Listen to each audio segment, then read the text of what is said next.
السلام علیکم۔ آج علامہ اقبال کی جس نظم کی تشریح کریں گے اس نظم کا نام ہے صقلیہ۔ یہ بانگ درہ کی 86ویں نظم ہے۔ علامہ اقبال جب جزیرہ سسلی صقلیہ سے گزر رہے تھے تو اقبال کو وہ دور یاد آیا جب یہاں پر مسلمانوں کی عظیم الشان حکومت تھی۔ اقبال نے مسلمانوں کی اس حکومت کو یاد کرتے ہوئے یہ نظم تحریر کی۔ تو آئیے آغاز کرتے ہیں۔ رولے اب دل کھول کے اے دیدائے خون نابابار، وہ نظر آتا ہے تہذیب حجازی کا مزار۔ اقبال اپنی آنکھوں سے مخاطب ہوتے ہوئے فرماتے ہیں کہ اے میرے خون بہانے والی نگاہو، وہ سامنے مسلمانوں کی تہذیب کا مزار نظر آ رہا ہے، اس لیے اب دل کھول کے رو لو اور اس بات پر ماتم کر لو کہ کسی دور میں مسلمانوں نے اس مقام پر حکومت کی تھی، اب ان کی تہذیب کے اثرات ہی نظر آتے ہیں۔ تھا یہاں ہنگامہ ان صحرا نشینوں کا کبھی، بہر بازی گاہ تھا جن کے سفینوں کا کبھی۔ عرب کے صحراؤں میں بسنے والے عرب مسلمانوں کی وجہ سے اس علاقے میں رونق تھی۔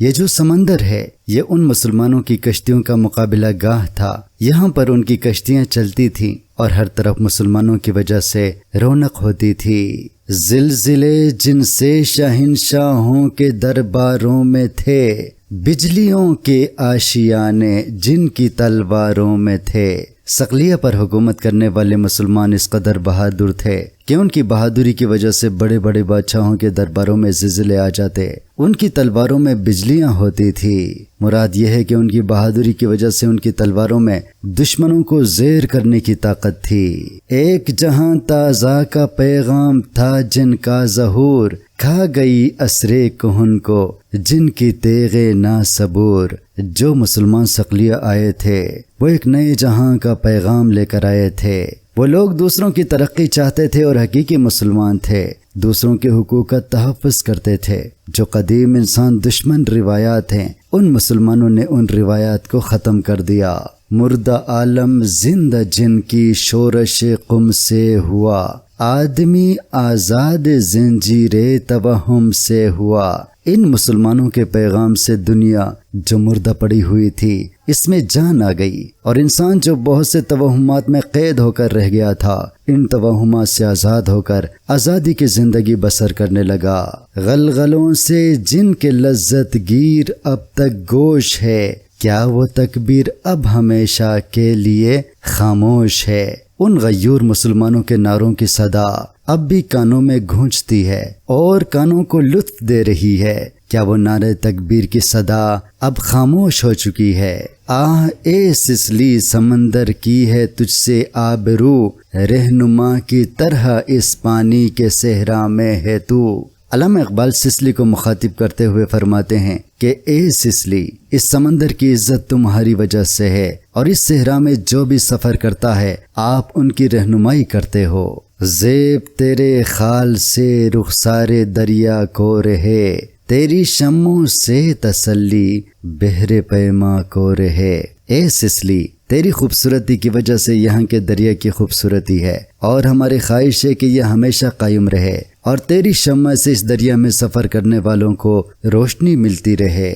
ہو سبک چشمے مسافر پر تیرا منظر مدام، موج رقصاں تیرے ساحل کی چٹانوں پر مدام۔ تیری خوبصورتی ہر مسافر کی آنکھ کے لیے ہمیشہ دلچسپی کا باعث بنی اور ہمیشہ ہے۔ دریا کی موجیں تمہاری چٹانوں پر رقص کرتی رہیں۔ تو کبھی اس قوم کی تہذیب کا گہوارہ تھا، حسن عالم سوز جس کا آتش نظارہ تھا۔ اے صقلیہ، کبھی تم اس عظیم قوم کی حکومت کا مرکز تھا جس کی بہادری اور شجاعت پوری دنیا کو جلائے رکھتی تھی۔ نالہ شیراز کا بلبل ہوا بغداد پر، داغ رویا خون کے آنسو جہاں آباد پر۔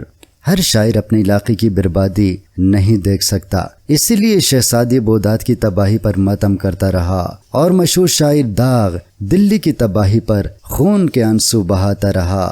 آسمان دولت غرناتا جب برباد کی، ابن بدروں کے دل ناشاد نے فریاد کی۔ جب قسمت نے غرناتا کے علاقے کو تباہ و برباد کر کے رکھ دیا تو مشہور شاعر ابن بدروں نے اس کی بربادی پر شاعری کے ذریعے فریاد کرتا رہا۔ غم نصیب اقبال کو بخشا گیا ماتم تیرا، چن لیا تقدیر نے وہ دل کے تھا محرم تیرا۔ لیکن اے سسلی، تیرا غم اقبال کو سونپا گیا۔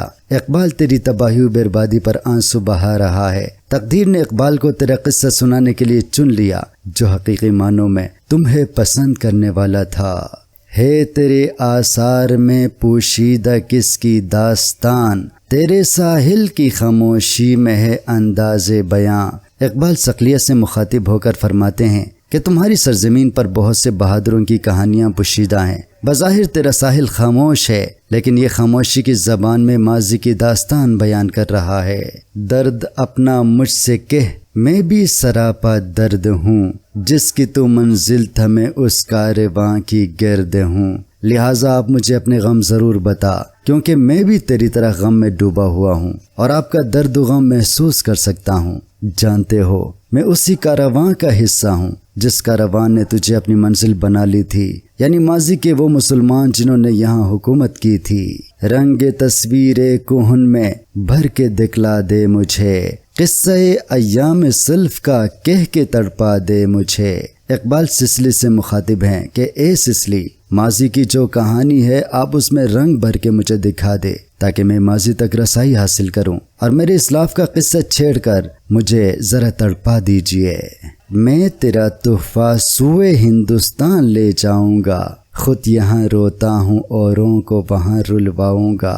اقبال فرماتے ہیں کہ اے صقلیہ، میں چاہتا ہوں کہ آپ جب مجھے اپنا قصہ سنائیں تو میں وہ قصہ لے کر ہندوستان چلا جاؤں۔ یہاں آپ کے لیے میں رو رہا ہوں، اور ہندوستان جا کر میں ہندوستانی مسلمانوں کو بھی آپ کے قصے سنا سنا کر رلاؤں۔